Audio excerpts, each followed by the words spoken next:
ওদালগুৰি ডিমাকুছিত চাহ বাগিচাত জয় ভাৰত পাৰ্টিৰ সাধাৰণ সভা। ওদালগুৰি ৩২ নং পৰিষদীয় সমষ্টিৰ ডিমাকুছি চাহ বাগিচা খেলপথাৰত জয় ভাৰত পাৰ্টিৰ সাধাৰণ সভা অনুষ্ঠিত হৈ যায়। সভাত উপস্থিত থাকে জয় ভাৰত পাৰ্টিৰ কেন্দ্ৰীয় সভাপতি টেহাৰু গৌৰ, নোনাই চাৰভাং সমষ্টিৰ সভাপতি ৰাজ কৰ্মকাৰ, সম্পাদক চৌহান গৌৰ, ভেৰগাঁও সমষ্টিৰ সভাপতি সুভাষ চবৰ লগতে স্থানীয় আদিবাসী লোকসকল উপস্থিত থাকে। এনআই ডিমাকুছিৰ ভেৰগাঁও ব্লক সমিতিৰ উদ্যোগত আদি ভেৰগাঁও প্ৰাইমেৰী সমিতি গঠন কৰে। লগতে এই অনুষ্ঠানটিৰ জৰিয়তে জয় ভাৰত পাৰ্টিৰ কেন্দ্ৰীয় সমিতি টেহাৰু গৌৰে ওদালগুৰি জিলাৰ সমিতিৰ সভাপতি হিচাপে পৱন নায়কক দায়িত্ব অৰ্পণ কৰে। আদিবাসী জনগোষ্ঠীৰ যিসমূহ দাবী আজিলৈকে বিজেপি চৰকাৰে 10 বছৰতকৈও বেছি সময় উকলি গ'ল, কিন্তু চৰকাৰে দাবীসমূহ পূৰণ কৰিব পৰা নাই, যাৰ বাবে ৰাজনৈতিক দলটোৰ গঠন কৰা হৈছে। সকলো জনগোষ্ঠীৰ কাৰণে কাম কৰিবলৈ ওলাই আহিছে আৰু এই জয় ভাৰত পাৰ্টিয়ে বিটাৰ সকলো সমষ্টি পাৰ্টিত দিব বুলি কথা চলাই আছে। বৰ্তমান এতিয়ালৈকে 12টা সমষ্টিত সঠিক হৈছে বুলি জানিব পৰা গৈছে। News desk report, public TV Assam.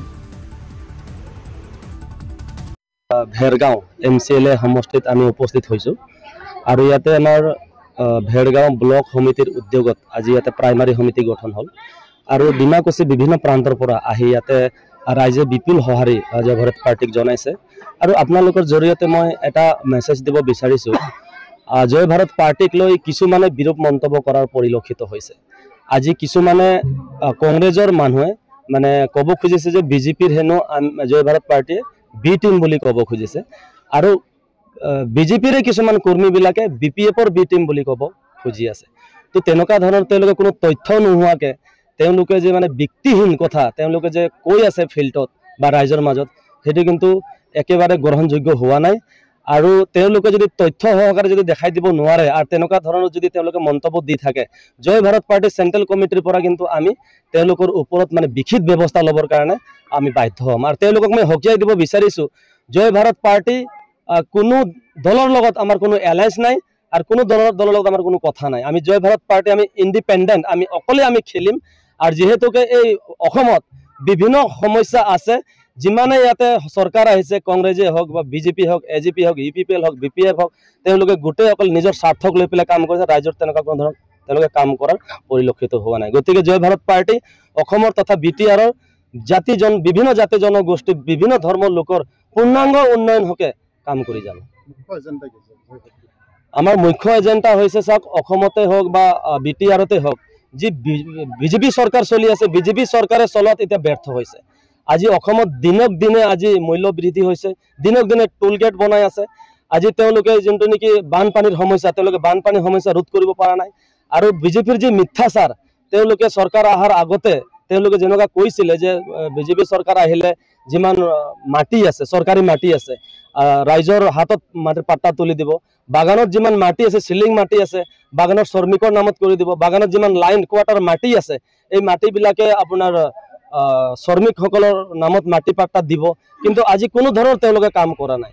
গতিকে আমি ভাবিছোঁ আমি নিজে ৰাজনৈতিকভাৱে আগুৱাই যাই সেইখিনি কাম আমি নিজে কৰিব লাগিব। যিহেতুকে BTRত যথেষ্ট শক্তিশালী দল আছে, যেনে BPF, UPPL বা আমাৰ যিটো চৰকাৰখন যে আছে, তাৰ উপৰিও কংগ্ৰেছে এই মুহূৰ্তত আহিব আৰু APB নামৰ এটা নতুনকৈ এটা সংগঠন এটা আহিছে, তেওঁলোকৰ মাজত আপোনালোকে কি ধৰণে আগবাঢ়িব পাৰিব?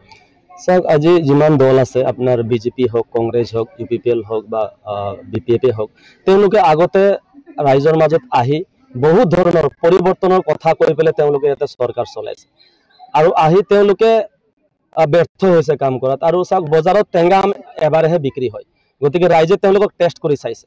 গতিকে আজি জয় ভাৰত পাৰ্টি আমি নতুনতা, নতুন কথা নিকাভাৱে নতুন প্ৰজন্মক লৈ পেলাই আমি আগবাঢ়ি আছোঁ। কেইটা সমষ্টিত খেলিব আমাৰ জয় ভাৰত পাৰ্টি BTRত এতিয়ালৈকে আমাৰ 12টা সমষ্টি আমাৰ কনফাৰ্ম হৈছে আৰু আলোচনা চলি আছে। আমি পৰাপক্ষ আমি প্ৰত্যেকটা সমষ্টিতে আমি প্ৰাৰ্থী দিয়াৰ কাৰণে আমি চেষ্টা কৰিম। আগন্তুক দেখিবলৈ পাইছে মৰিয়ানীত মানে এটা তাঁতী পৰিয়ালৰ ঘৰখন নষ্ট কৰে, কি কয়? হয়, আজি যোৰহাটৰ যি তাঁতী পৰিয়ালৰ যি আজি উচ্ছেদ অভিযান চলাইছে, এইটো এটা একচুৱেলি দুৰ্ভাগ্যজনক কথা। আজি 2 কঠা 4 লেচা মাটি, এই দুই কঠা 4 লেচা মাটিকে তাতে মানে মেনেজাৰে হওক বা প্ৰশাসনে হওক হজম কৰিব পৰা নাই। চাওক, তাতে 2টা ছাত্ৰী আছিলে, এজনী ছায়েন্সত পঢ়ি আছিলে, এজন হায়াৰ ছেকেণ্ডাৰী। তেওঁলোকৰ কিতাপ পত্ৰ, তেওঁলোকৰ যি সামগ্ৰী ঘৰৰ ভিতৰত থাকি গ'ল, তেওঁলোকে বুলডোজাৰ চলাই পেলাই ঘৰটো ভাঙি দিলে। ইয়াতকৈ দুৰ্ভাগ্যজনক কথা আৰু হ'ব নোৱাৰে। গতিকে আজি অসমত আদিবাসী ৰাইজে সজাগ হৈছে আৰু বিজেপিৰ বিৰুদ্ধে এতিয়া মানে কাম কৰিব আৰু বিজেপি চৰকাৰে যে প্ৰত্যেকটা আদিবাসী অধ্যুষিত এলেকাত প্ৰত্যাহ্বানৰ সন্মুখীন হ'ব সেইটো কিন্তু নিশ্চিত। ভেৰগাঁও সমষ্টিত ডিমাকুছী চাহ বাগিচাত আমাৰ মণ্ডল কমিটি ইয়াৰ আগত এসপ্তাহৰ আগত গঠন কৰা গৈছিলে আৰু তাতে আমাৰ সকলো বিভিন্ন ঠাইৰ পৰা মানুহ আহিছিলে তাতে আৰু এটা ভেৰগাঁও সমষ্টিৰ মণ্ডল কমিটি গঠন কৰা গৈছিলে আৰু তাৰ পাছত মণ্ডল কমিটিৰ পৰা প্ৰথম দৃশ্যত আজি ডিমাকুছী চাহ বাগিচাত প্ৰাইমাৰী গঠন হ'ল আৰু আপোনালোকে দেখিছে যথেষ্ট গাঁৱে ভূঞে বাগানৰ পৰা যথেষ্ট সমাজৰ মানুহ ইয়াতে আহিছে আহি ইয়াতে সমগ্ৰ মানুহ একত্ৰিত হৈ আজি কমিটি গঠন হৈ গ'ল। আমাৰ মাত্ৰ উদ্দেশ্য এটাই আছে, আমি কাৰোবাক মানে প্ৰলোভন দিব বিচৰা নাই। আমাৰ কথা আছে যে যিহেতু BTCত আমি যিখিনি জনগোষ্ঠী আছোঁ, যিখিনি আমি ওৰাং মুণ্ডা চাওতাল খেৰীয়া উৰিয়া যিমানেই আছোঁ, আমাক যে আজি 17 বছৰ যিহেতু UPPL আছিলে আৰু BPF আছিলে আৰু এই 5টা বছৰ UPPL চৰকাৰ বনালে, এই 22টা বছৰ যিহেতু আমাৰ জাতি জনগোষ্ঠীক যিহেতু তেওঁলোকে যিটো নজৰত চাইছে যে মানে তেওঁলোকৰ ওপৰত আমি মানুহ নহয়, এই জনগোষ্ঠীটোক তেওঁলোকে চকলেট এটা বুলি ভাবে, তেওঁলোকক চকলেট এটা দি দিলে হৈ যাব। গতিকে আমি সমগ্ৰ অসমত আজি যিটো জয় ভাৰত পাৰ্টি হিচাপে আমি আঞ্চলিক দল হিচাপে এই দলটো আগবঢ়াই লৈছোঁ আৰু BTCতো আমি এই দলটো আগবঢ়াই লৈছোঁ যাতে জনগোষ্ঠীৰ জীৱন জীৱিকা মান সন্মান যিটো আমাৰ ST ইয়াত নাই, আমাৰ থাকাৰ কাৰণে মৰ্যাদা নাই। আজি আপোনালোকে চাব বিচাৰিছে যিহেতু UPPL চৰকাৰ অহাৰ পাছত যথেষ্ট চৰকাৰী ঘৰ আমাৰ মানুহকেইটা পাইছে, কিন্তু তেওঁলোকৰ ঘৰটো আজিৰ তাৰিখত কমপ্লিট হোৱা নাই। আধাৰশিলা হৈছে কিন্তু কিস্তি শেষ হৈ গ'ল, কিন্তু আধাৰশিলা হৈছে। সেইকাৰণে প্ৰমোদ বড়ক ডাঙৰীয়াক মই ক'ব বিচাৰোঁ যে আপোনালোকে বাগানত বস্তিত অহাৰ আগত আমাৰ জনগোষ্ঠীক সেই ঘৰখন কমপ্লিট কৰি দিয়ক।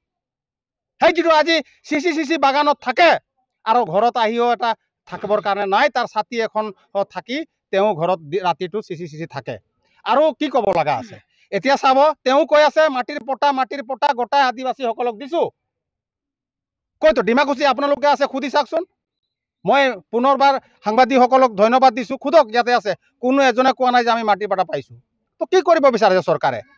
গতিকে মই অনুৰোধ কৰিছোঁ যে আমাৰ যিটো সাংগঠনিক দিশটো বহুত আগবাঢ়িছে, জনগোষ্ঠীটো ভাল পাই আছে আৰু মই আপোনালোকৰ বন্ধুসকলক মানে ধন্যবাদ দিছোঁ যাতে এইটো মেছেজ ধুনীয়াকৈ বাহিৰত যাওক আৰু আমি আমাৰ জনগোষ্ঠীটো কাৰোবাক বেয়া পোৱা নাই। আমাৰ নিজৰ সংস্কৃতি, আমাৰ নিজৰ কলা আৰু আমাৰ যিটো সাজ পোছাক আৰু আমাৰ সমাজখন কেনেকৈ গঢ়ি তুলিব লাগে তাৰ কাৰণে আগবঢ়াইছোঁ। ধন্যবাদ।